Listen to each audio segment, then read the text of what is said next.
السلام علیکم ورحمۃ اللہ وبرکاتہ. میں اس وقت بنو سعد کے گاؤں میں اس وادی میں آیا ہوں جہاں پہ نبی کریم صلی اللہ علیہ وسلم کی 4 سال تک حضرت علیہ رضی اللہ تعالیٰ عنہ کے گھر پرورش ہوئی تھی. 2 سال کی عمر میں آئے اور 6 سال تک یہاں پر ہی تھے. یہ علاقہ جو ہے حضرت حلیمہ کا ہے. آپ لوگ دیکھ سکتے ہیں یہ وادی ہے یہ, اور یہاں پر ہمیشہ بادل رہتے, ہمیشہ بادل چھائے رہتے.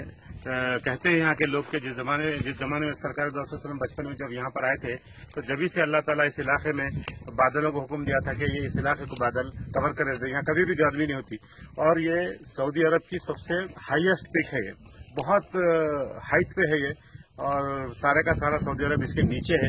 لیکن الحمدللہ یہاں پہنچ چکے ہیں. اب آپ کو ہم حضرت حلیمہ رضی اللہ تعالیٰ عنہ کا گھر اور سرکار دو علیہ وسلم کا وہ کمرہ بتاتے ہیں جہاں پر وہ آرام فرمایا کرتے تھے. آئیے دیکھ سکتے ہیں آپ, یہ نبی کریم صلی اللہ علیہ وسلم کا کمرہ اقدس تھا, یہاں پر آرام فرماتے تھے. یہی وہ کمرہ ہے جہاں پر سرکار دو علیہ وسلم کی 4 سال تک جو پرورش ہوئی حلیمہ کے رضی اللہ تعالیٰ عنہ کے گھر میں. یہ سرکار دو علیہ وسلم کا روم تھا. آپ لوگ اس کا غور سے مشاہدہ کریے. یہ وہی جگہ ہے جہاں پر سرکار کا بچپن گزرا. میری دعا ہے آپ لوگ بھی ضرور آنا ہے.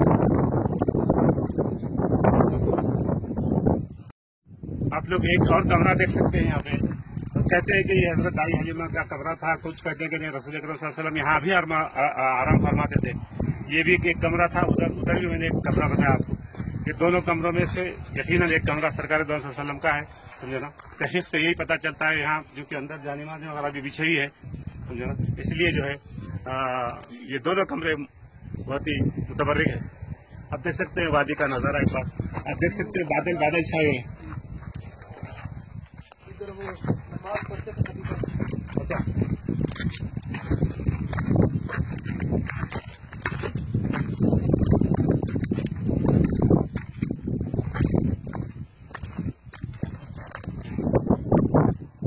لکھتے ہیں کہ یہ وہ جگہ ہے جہاں پہ نبی کریم صلی اللہ علیہ وسلم جب چھوٹے تھے تو حضرت حلیمہ رضی اللہ تعالیٰ عنہ کے بیٹے کے ساتھ یہاں بیٹھتے تھے, یہاں کھیلتے تھے.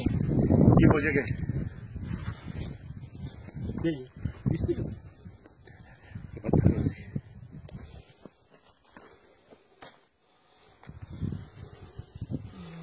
یہ پتھر دیکھیے آپ, یہ جو نظر آ رہا ہے پتھر, سرکار دو علیہ وسلم اسی پہ بیٹھا کرتے تھے. الحمدللہ یہ وادی ہے.